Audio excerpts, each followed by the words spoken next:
भरिमा उत्कृष्ट नगरपालिका गौर नगरपालिका भएको थियो। जबकि यो भन्दा पहिला यो चाहिँ रौतहट जिल्लाले नै प्राप्त गर्न सकेका थिएन। तेस्रो नम्बरसम्म चाहिँ रौतहट जिल्लामा आएको थियो, तर पहिलाचोटि थियो जुन चाहिँ गौर नगरपालिकाले उत्कृष्ट नगरपालिका चाहिँ घोषणा गराउनमा सफल भएका थिए। त्यस्तै अझ 2 वर्ष नगरपालिका भरिमा नम्बर 1 पोजिसनमा चाहिँ गौर नगरपालिका हुन सफल भएका थिए।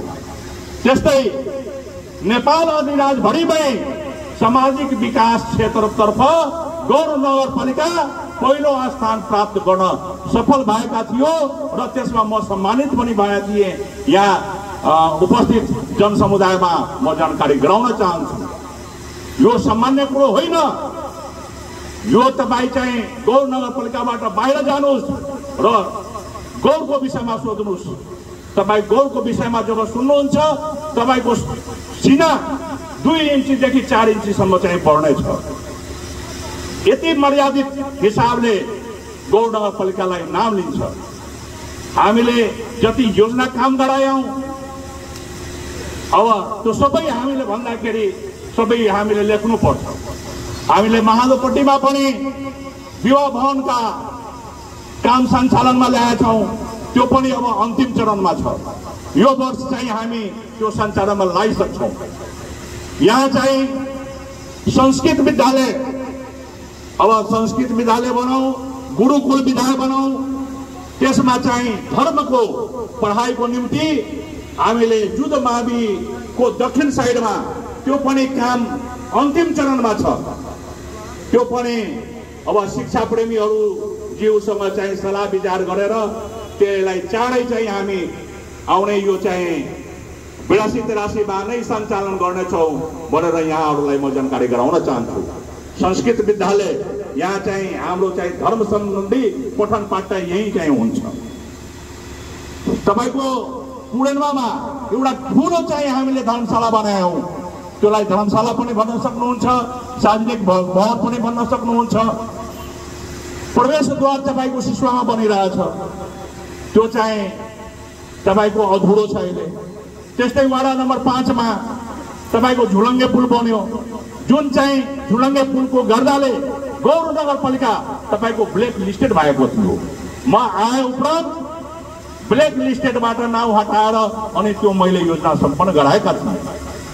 त्यस्तै चाहिँ ठुलो उपलब्धिको रूपमा पण्डित मङ्गल कुमार उपाध्याय बहुमुखी क्याम्पस भयो। तपाईको चाहिँ हाम्रो गौरको शोभा बढाउन निम्ति गौरका पिपी चौकमा घण्टाघर चाहिँ हामीले निर्माण गरायौं। हामीले जति पनि काम गरेका छौं त्यो सबै उल्लेखनीय काम गरेका छौं र दीर्घकालीन हिसाबले हामीले काम गरेका छौं र आउने अब 1.5-2 वर्ष हाम्रो बाँकी छ। यो बीचमा पनि हामीले यस गौर नगरपालिकालाई ठूला योजना दिनेछौं र सञ्चालनमा ल्याउनेछौं। अर्को एउटा कुरा, धेरै चाँडै यो श्रावण महिनामा टिकुलियादेखि लिएर महादोपट्टी बाँधको बीचमा लेदो दिशाजन्य लेदो व्यवस्थापन तथा ट्रिटमेन्ट प्लान्टको तपाईको शिलान्यास हुन्छ। त्यसको टेन्डर भइसकेको छ। 16 करोड 50 लाखको योजना हो त्यो र त्यो श्रावणदेखि ठिका भइसकेको छ। श्रावणमा शिलान्यास हुन्छ, त्यसपछि त्यसको काम थाल्ने अगाडि बढिहाल्छ। त्यसबाट के फाइदा हुन्छ भने आउने दिनमा हाम्रै गौर नगरपालिकामा मल खाद यही तयारी हुन्छ र त्यो कसलाई फाइदा हुन्छ? हाम्रो किसान भाइहरूलाई तयारी फाइदा हुन्छ। त हामी प्रत्येक क्षेत्रमा काम गरिरहेछौँ।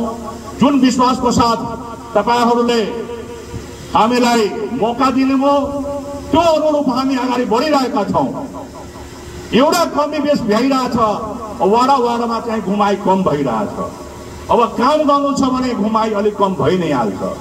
अब योजनाहरू अनुगमनको क्रममा सबै वाडामा म पुग्न गएका छु, तर व्यक्तिसँग गाउँघरमा घुमेर व्यक्तिसँग चाहिँ अहिले सम्बन्ध चाहिँ अलिक टाढा भएको छ जस्तो मैले फिल गरेका छु र त्यसलाई धेरै छिटो त्यसलाई हामी व्यवहारिकमा परिवर्तन गर्नेछौँ भनेर यहाँहरूलाई म जानकारी गराउन चाहन्छु।